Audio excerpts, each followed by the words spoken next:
What is up, everybody? Welcome back to another episode of Talking Dogs Podcast. Here on the podcast, I have talked about all kinds of things, more personal stuff in my personal experience.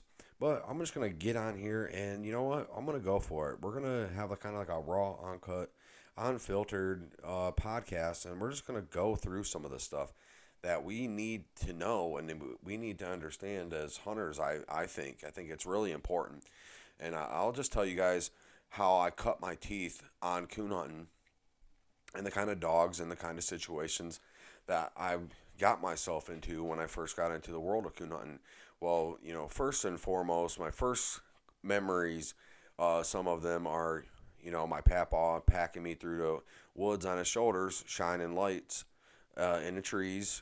Just one of them wheat lights that you buy at Walmart, one of them plastic ones with a big square battery on them. And he sat down and he colored on the face of that light with a red crayon. And we went out and we shined coons. And that's how, kind of where it all started. I remember my mama, she was even into coon hunting too. And they always let her shoot. And she always would say she was the best shot out of the whole bunch.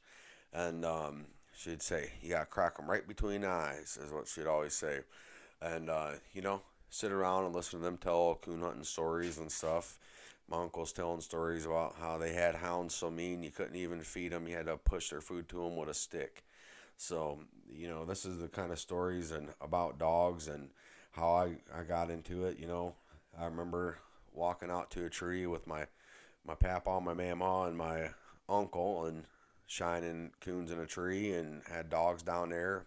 My mama knocked coons right out down to them dogs, and we had us a good old time. And that's my 2, 3, 4 year old memories. And then we can fast forward a little bit here and get on to going with Boog. So Boog played a big, huge role in getting me, my brothers, and my cousins into coon hunting.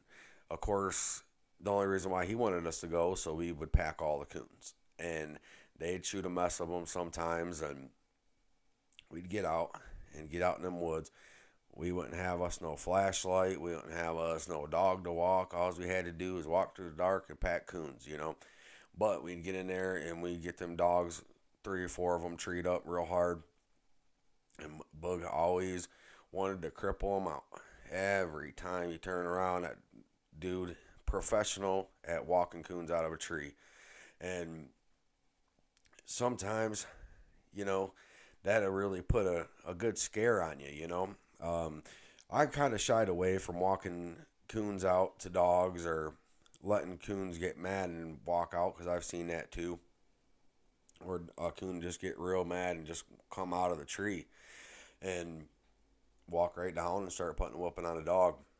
And, back in the early teens when I started doing my own hunting and stuff, me and my brother, and I'll just tell you right now, I've hunted with I don't know how many people. I mean, countless amounts of people. I've been in the woods with countless amounts of dogs, and there ain't another person walking that I know of that will back a dog as hard as I'll back a dog. And I mean, back them through the thickest, nastiest, most stinkingest swamps, the coldest weather, deepest water. We back them dogs through thick and thin, buddy. And he's the only one that I know of, really, that would back a dog that way. I've had buddies hunting, and they sit there laughing at me. You ain't got no shock system. Your dog's across the river. My dog's over there treed with them. I'll shock my dog back. What are you going to do? Well, I'll tell you what I'm going to do. I'm going to back that dog up, and I'm going to walk across this river, neck deep water, and go over there and get that dog off that tree is exactly what I'm going to do. And we've pulled dogs off of trees and people slinging bullets by it. We've pulled dogs off of trees, people trying to whoop on your dog and beat your dog off the tree, man. And some of the most roughest terrain that I think that you can get yourself down into is the stuff that we ended up having to go get dogs out of. And a lot of this, and I lend my learning curve and people like my brother's learning curve to the fact that we were poor. And not just poor, we were poor, poor. I mean, probably didn't even have business owning dogs, but we were poor and we loved running dogs. And we pilfered around with dogs and ran dogs and sold them and started them and sold them and just peddled, started dogs for the most part, getting pups and working on them. I mean, there'd come times, where you would sit down and you'd catch a hold of a dog that you liked a little bit and you'd hang on to it, 4, 5, 6, 8 months, something like that. And you'd put work into that dog and you get that dog rolling and it'd be the best dog on the yard. Well, that money spot would get tight and you'd have to cut that dog loose and sell it off to somebody. Well, what do you got left on the yard? You got dogs that are half put together, ain't started yet, ain't got no sense in their head yet, ain't been fooled with much, and then what do? Well, I'm a coon hunter. Me and my brother, we dump dogs, and we wouldn't care, dude. We would know for a solid fact that a dog was running deer, not have no shock system, not have no GPS system, and we'd dump that dog in the woods and we'd follow that dang dog through the woods anywhere and everywhere it went. Just fingers crossed that he's going to fall treed, fingers crossed that he's going to show us some eyes. And we'd dump dogs in the woods and we wouldn't even have a light. We'd follow a dog through the dang dark. And this is some real life stuff. And this is what I talk about. Coon hunting is one of them sports that really get a hold of you. You like listening to dogs run. You like dogs working, and you like seeing them eyes in the tree and all the action and all the adrenaline that gets pumping and flowing when we're talking about coon hunting. Then you get down in the nitty gritty, most action packed sport I think that you can get a hold of these days. Now, outside of maybe like hog hunting or lion hunting or bear hunting, but it's all the same. It's all to do with uh, running dogs and getting good dog works and all this stuff. But I think when we get into the coon hunting aspect of things, we can do coon hunting a little bit different than we do the bears and the cougars and stuff like that. We can kind of go out there and don't really need much to get something done. Um, and when it gets right down into the nitty gritty of stuff, when you're standing at that tree and your light's dead and you're looking at a tree and you can see in the moonlight a whopping coon, I mean a big coon, puffed up and just walking down the tree head first, straight for your dog, and it gets off that tree and it jumps right on your dog's head. You ain't got a gun, you ain't got a light. What are you gonna do? You're gonna kick that coon off that dog's head. You're gonna grab it. You're gonna sling it. You're gonna do anything and everything that you possibly can. And you want to talk about a rush. You want to talk about getting your adrenaline pumping. This is the types of situations that coon hunting's all about. It's the type of action that you get that will really solidify somebody into being a die-hard coon hunting fan. And over the years, coon hunting this way and coon hunting that way, being put in this spot, I mean, dude, we shot coons with shotguns. We've shot coons out of trees with slingshots. We've shot them out with bows and arrows. We've sent our cousins up the tree. We've went up the tree, grabbed them up, and thrown them down. One thing that we used to sit around and we used to listen to all the time as younger kids, being that a lot of the people in our family like to do coon hunting. Jerry Clower is an old time comedian. I mean, way back in the day, coon hunting stories, and those coon hunting stories that Jerry Clower told were some of the funniest stuff that you could probably hear about coon hunting, and it was because he was just so right, so true about it. And I came up real hard on coon hunting and really unfortunate in the department of having equipment and things like that. But I wouldn't trade that for the world, man. And it afforded me a lot of action and a lot of good nights in the woods. And when you're down and you're following a dog through the woods that doesn't know what it's doing at all, because you ain't trained on it. You just picked it up and cut it in the woods and decided to back that dog just because. Um, you don't know what kind of mess you're going to turn up. Like, you really don't, man. And some of these dogs put you in such a spot that it's really hard to come back from, and you get real down, you get real mad, and you start getting real frustrated. Why did I even do this? I can't stand this dog. The dog's so aggravating. And then you cut him in the woods, and he's aggravating some more, and you cut him in the woods, and he's more aggravating, doing worse than he was the last time, and just doing worse and worse and worse. And then, 2, 3 months of a dog just being totally out there, not doing anything, never coming up with a tree, tramping you across the country 700 miles, and you just go ahead and one day you just fall asleep and you walk in there and you see them eyes and you just go, this is exactly why I do this for. And there's been a couple of people that I hunted with quite a lot. One of them was my cousin Dusty. Yeah, I don't know if you listen to this podcast there, Dusty, but we did a lot of coon hunting together. Me, you, Micah, and Bug. And my brother, he did a lot of coon hunting too, and we hunted together quite a lot for a lot of years, and through a lot of dogs. And like I said, man, with thick and thin, we'd back them dogs no matter what. And I think that's just the way that you got to be.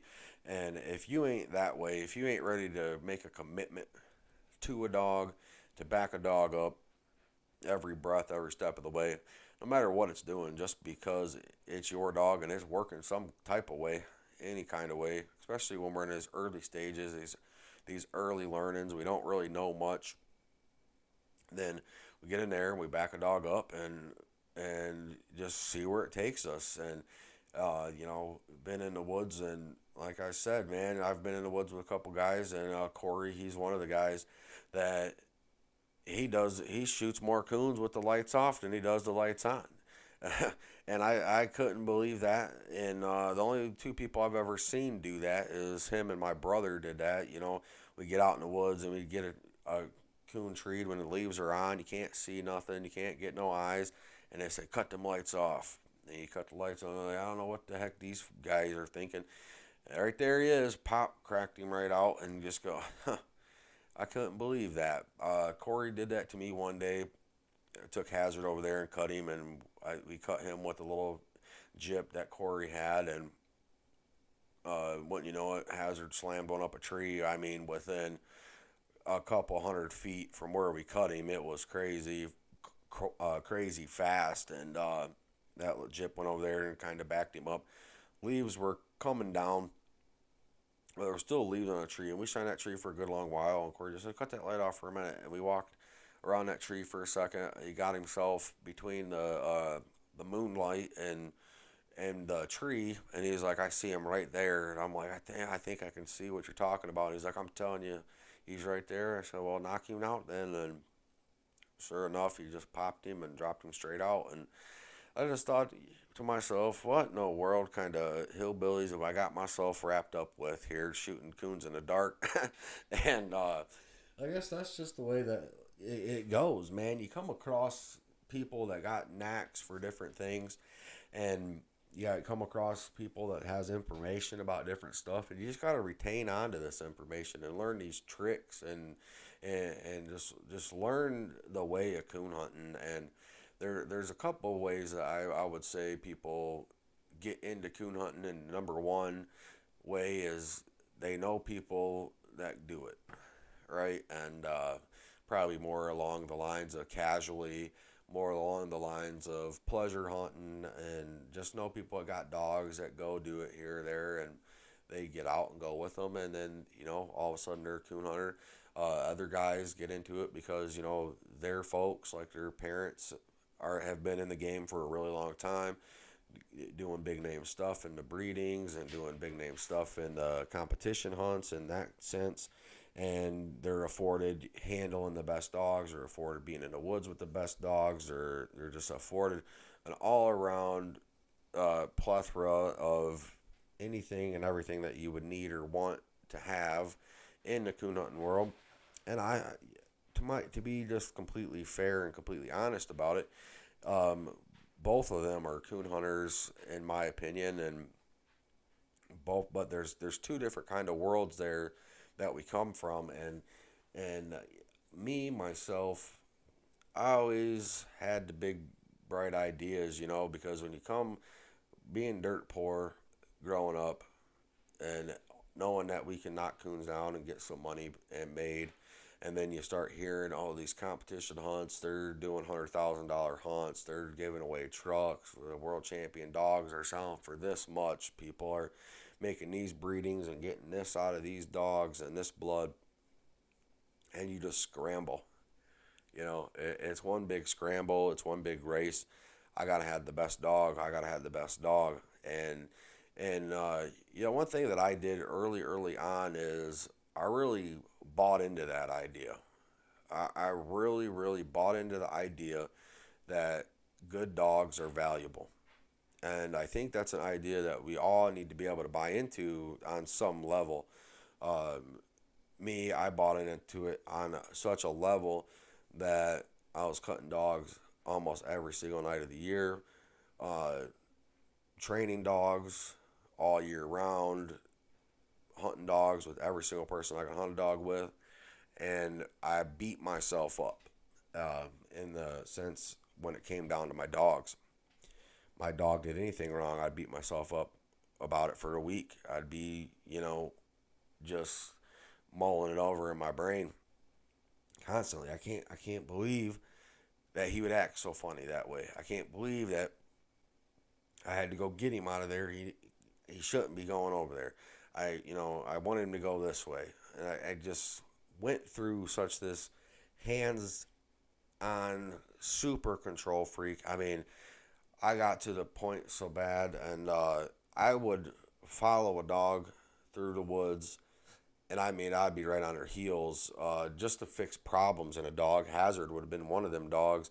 When I first got him and first hunted him for those first, few months before he actually treed up, he was so bad. He was so bad. You could hear him go through the woods and sound like he treed and move on, sound like he treed and move on, sound like he treed and move on. And it was just so apparent to me this dog is out here and he's already treed 8 times, but he just keeps pushing and going on and treeing another one. What can I ever do to fix that?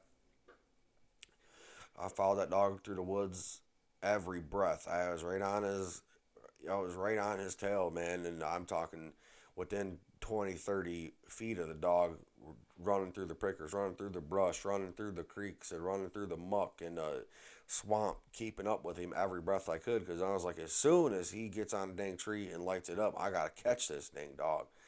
And that's what it took. That's exactly what it took to get him to tree something that wasn't on a feeder and stay put. And I had to stay right on his heels, chase him all over the dang country, him burning up track every breath. And I was just making sure, like, I hope he ain't running trash, making sure he ain't running, running trash or running deer or whatever the case may have you. And all of a sudden, I knew what he was doing, and I watched out, and right on his heels, he comes up the tree, checks the tree, lights it up a couple times, and he tries bolting off. And I'm like, no way, buddy, we're catching you, we're putting you back, tying you back, and you're gonna tree this tree. You know what I mean? You're not gonna. I don't care if it's slick. I don't care if there's something in it. I don't care if it's trash. You treed up on this tree. You're gonna sit here and you're gonna tree on this tree while I'll sit here and check this.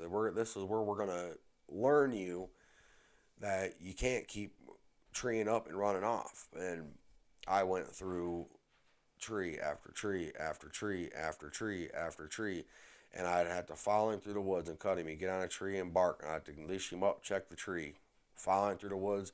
When I didn't find nothing, a little bit more, and it would just push him on off these slick after slicks. And some of this stuff, man, it's like, why would you even bother? You know, and a lot of guys will say that. A lot of guys will think that way. Why would you even bother hunting a dog like that? Why would you even bother backing a dog that hunts that way? Why wouldn't you just ship him on down the road? Well, number one, like I just said in the first part of this podcast, I was dirt poor kid. It was something to get a dog, for one, because they didn't come easy, because the money to buy them didn't come by easy. So you get what you got, uh, and that's what you had. And you didn't really have any other options. And the only way that you could get rid of a dog that you didn't like is to add value to that dog.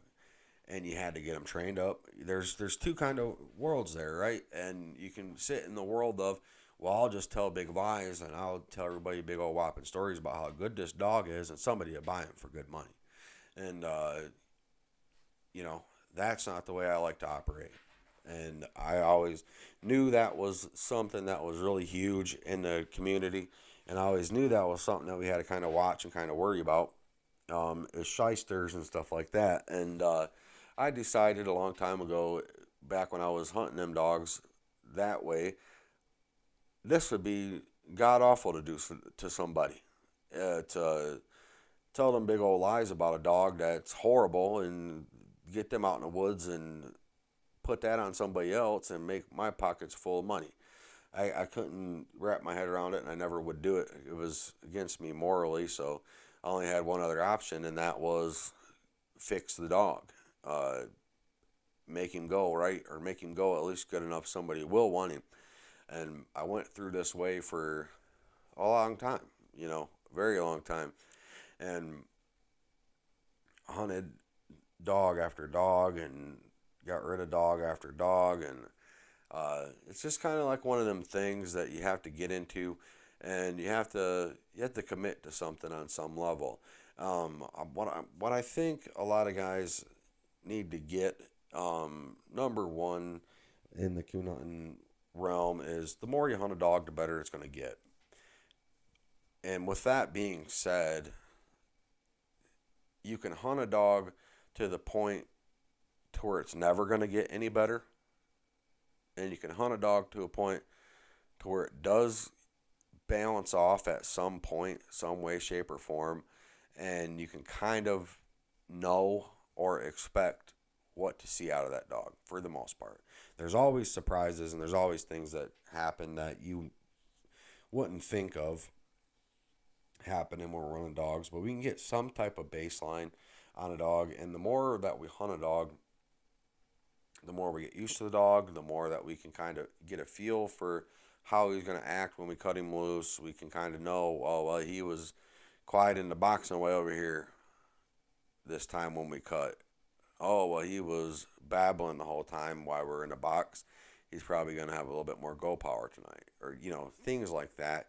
Little subtleties that you can get inklings off of to kind of see and feel how your night's going to go, And one thing that I feel like put a great deal of sense and a great deal of learning on me was the fact that running dogs without GPS and running dogs that way, because you're forced to listen. And you're forced to listen to a dog, and you're forced to have to know. You have to know where your dog's going. You have to listen to what they're doing. You have to have that information. And for the most part, you have to stay within earshot of them. Or you might lose them, or whatever the case may be. And losing dogs is a thing. And not so much anymore with these GPS collars.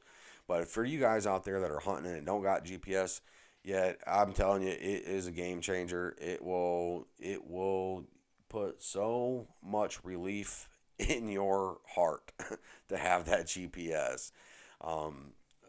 I had the first GPSs that I had was like a DC-50 collar, so there was no shock and whatever on it. It was only GPS, but I was more than happy to have it. I was like, well, I ain't never going to have to worry about losing this dog again.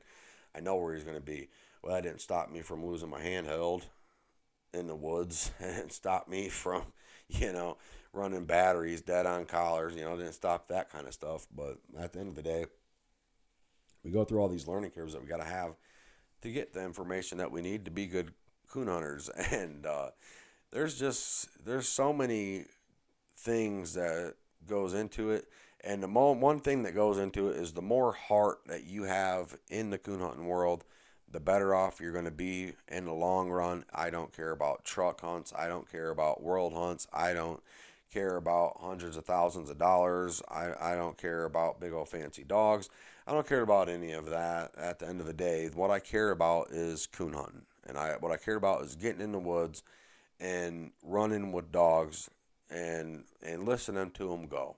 And it's something that you have to have the utmost respect for in a lot of different senses of respect. I mean, it has to be kind of like it's a love-hate relationship for the most part. It's something that, like I said, it just eats you up, gets in your soul. And I've said that so many times on the channel, but I don't think I have any other words than put it in any other way.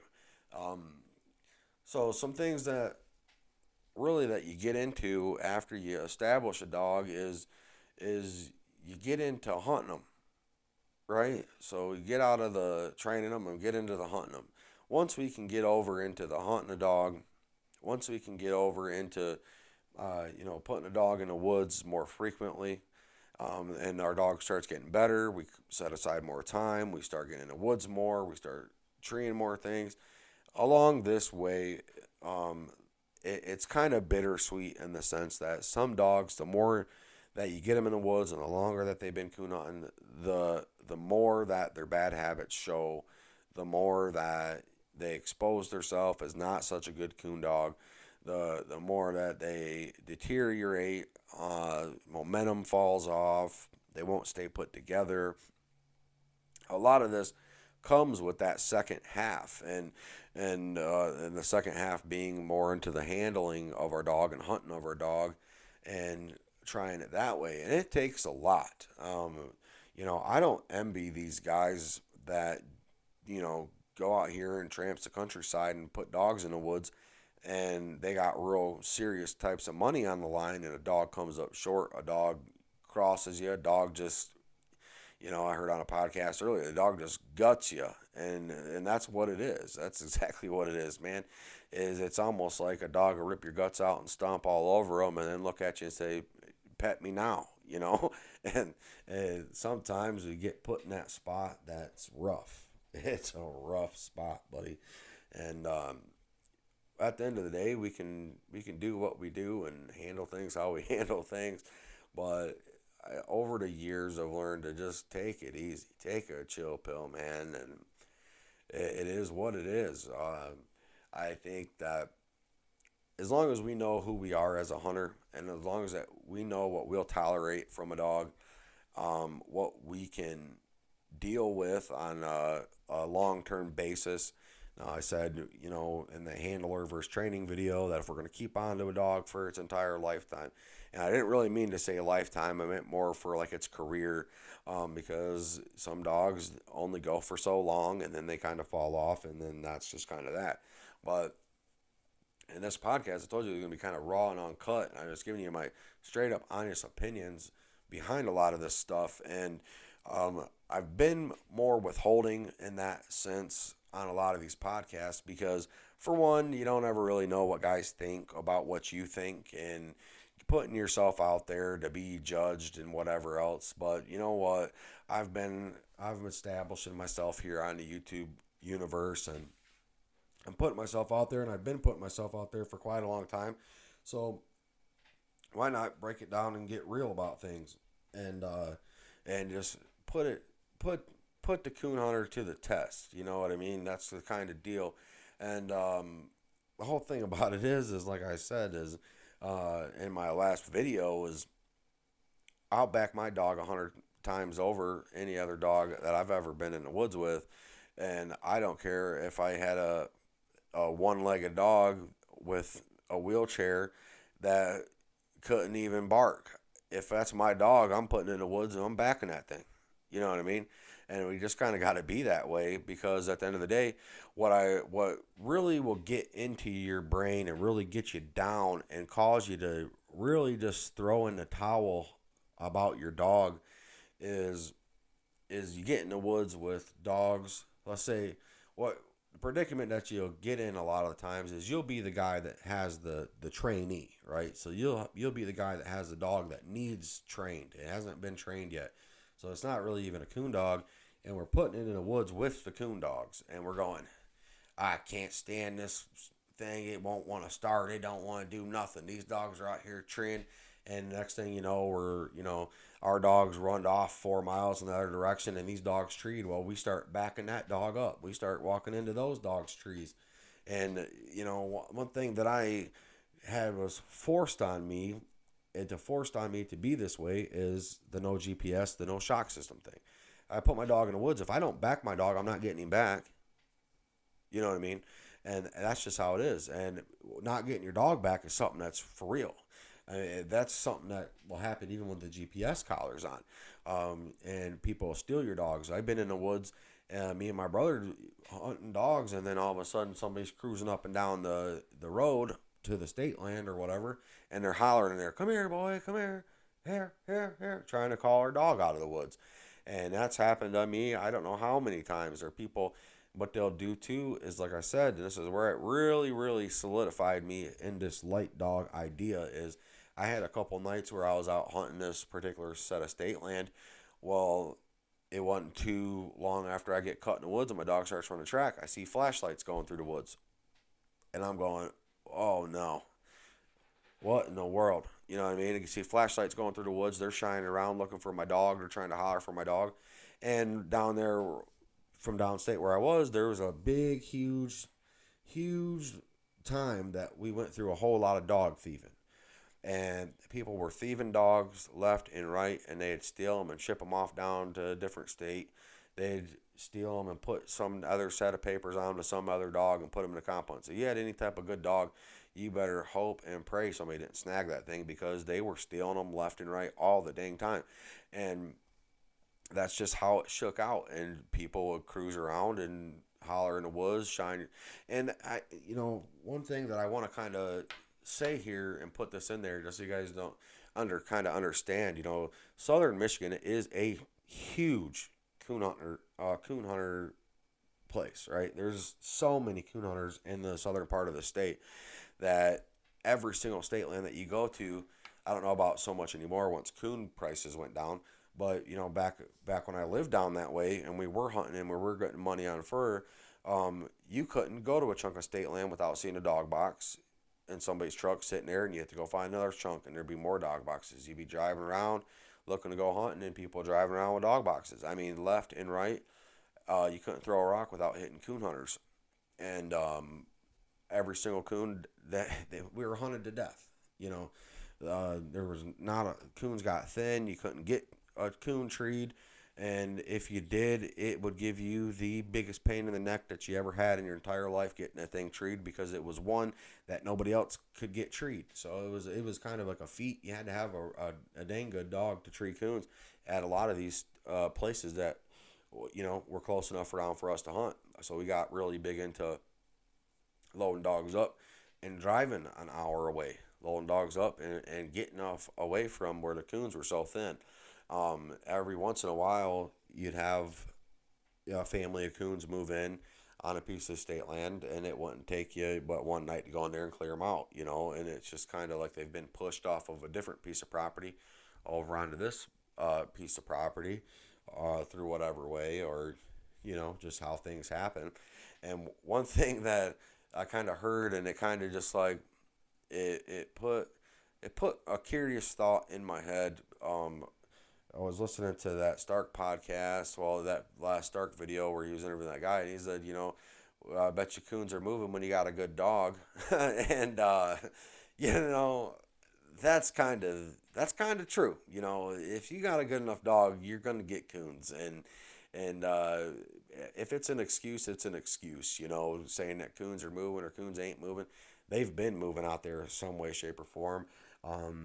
Sometimes, man, it's just like, maybe you got out there too early. They ain't came down yet.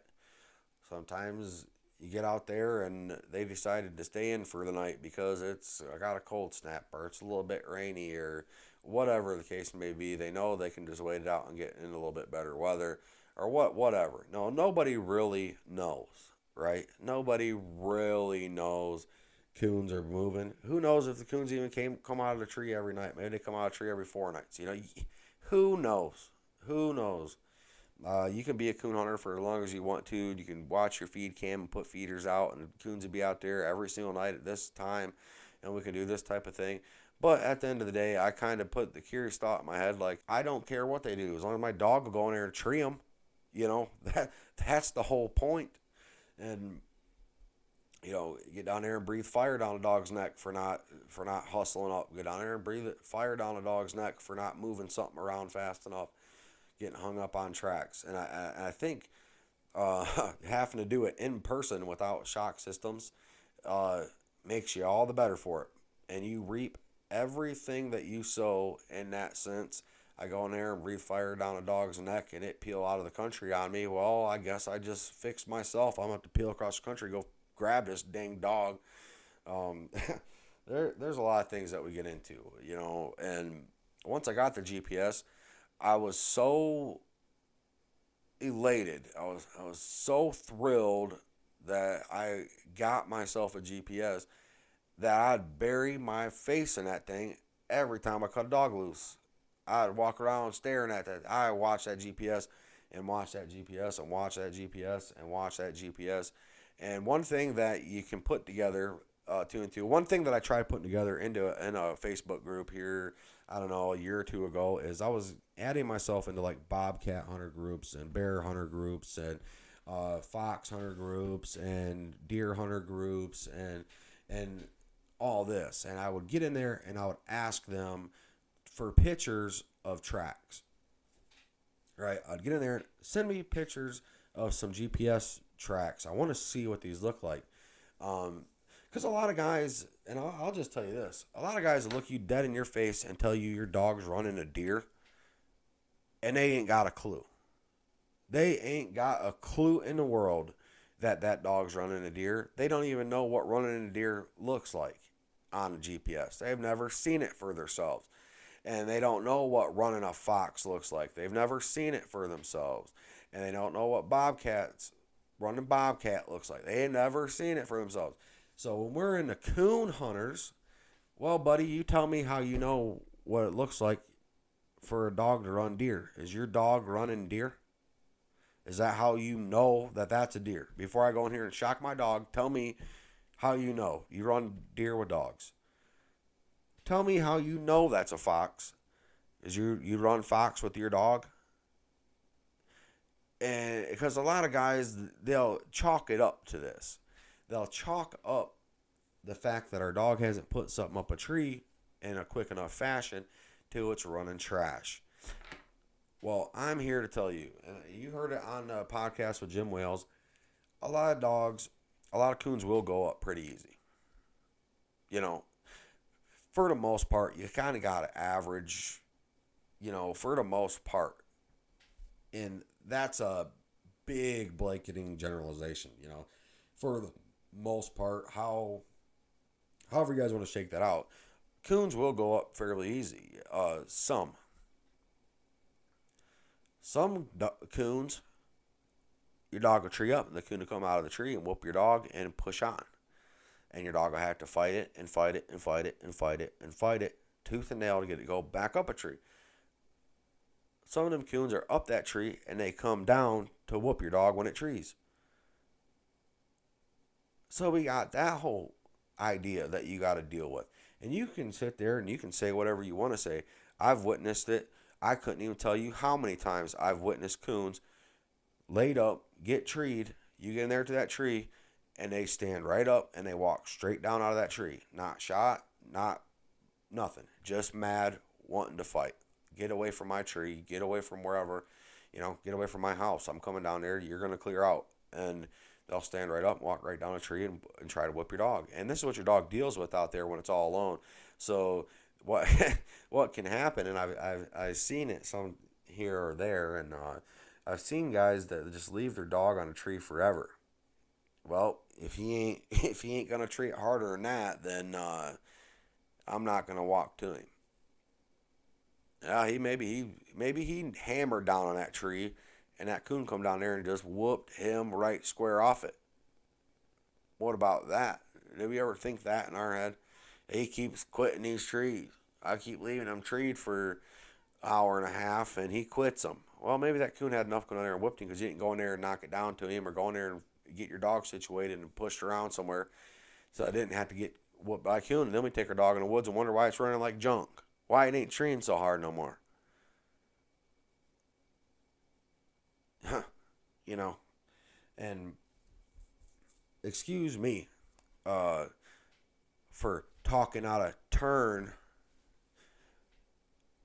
talking not no sense, coming from a position of I'm not as good as somebody who's dedicated their entire life to paying money to put dogs in a hunt. You know, pleasure hunters are just as real, and comp hunters. I'm not against comp hunting, and I'm not against comp hunters. I'm not against coon hunters at all. But we get a lot of guys that have a lot of bad attitudes and have a lot of bad things to say, a lot of negative things to say, and a lot of disregarding that happens. And it's kind of just like, you can't let nobody tell you your life experience, and you can't let nobody judge you and make, say that you're less than, or say that your dog's less than, or your dog's doing this or that. We can't buy into that. You cannot buy into that. And the whole thing about it is Joe Schmo is just Joe Schmo. Let me put my dog in the woods with, somebody who has a big name for polishing up dogs, has a big name for hunting dogs and keeping them locked in, not burning them up, not blowing up dogs, not skipping. Find somebody that's got an 8, 9, 10-year-old dogs all over their yard that they've hunted consistently. That's not really going to happen. There's not a coon hunter out there that knows everything one way or the other. Some guys may have a lot of information about a lot of things and could probably impart a lot of good knowledge onto somebody who's not so new. But at the end of the day, if we all stay dedicated and we all stay locked in and we all stay pushing and trudging along in this world of coon hunting, we get the knowledge and we turn into that guy, and we turn into the person that's got the information. And, I heard on a podcast earlier, somebody said, we've just about got starting pups down to a science. It's easy. Well, how many dogs did you ruin, or how many pups did you go through before you figured out something that works? And then how long did it take you to shake that process and bulletproof it and put more dogs through it before you have something that you can go off and say that training starting dogs is easy? It's just like one of those things. And it's like a lot of these guys, they don't understand that they've been afforded something that a lot of guys are not. And they can work hard for it. Absolutely. They can earn it. Absolutely. And they deserve to have their place in the world just like everybody else. Absolutely. But it's like coming off the ivory tower, preaching down to the peasants about how easy it is to start dogs. Well, that's just about all you've said. You ain't said not an every other word about how to start them, what makes it easy for you, how long did it take you to get to a level, how many dogs do you have to go through to get to that level to train dogs and make it easy. There ain't nothing easy about nothing in this world, and the only thing that happens is you learn more about it and you get more knowledgeable, and it's still just as hard as it ever was. You're just smarter.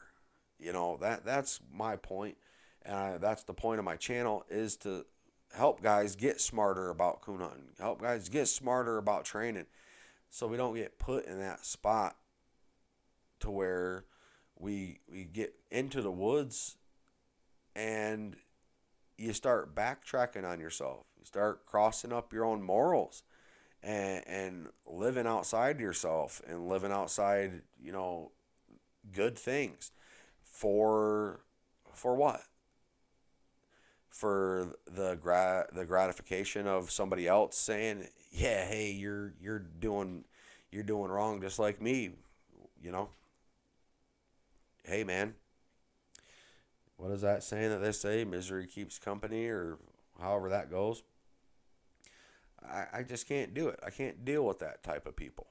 Uh, Not saying that anybody specifically that way, but it's just kind of like when I come across those people, I stay away from them. I don't want nothing to do with them.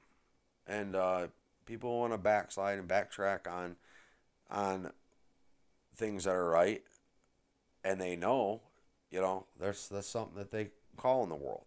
There's a word for that. And hope you guys like this episode of Talking Dogs Podcast. Don't forget to hit that like and subscribe, and let them rip, guys. Let's keep them treed. I'm going to have the next video is going to be a subscriber suggested video. So you guys hang in there and check that one out. Keep them treed.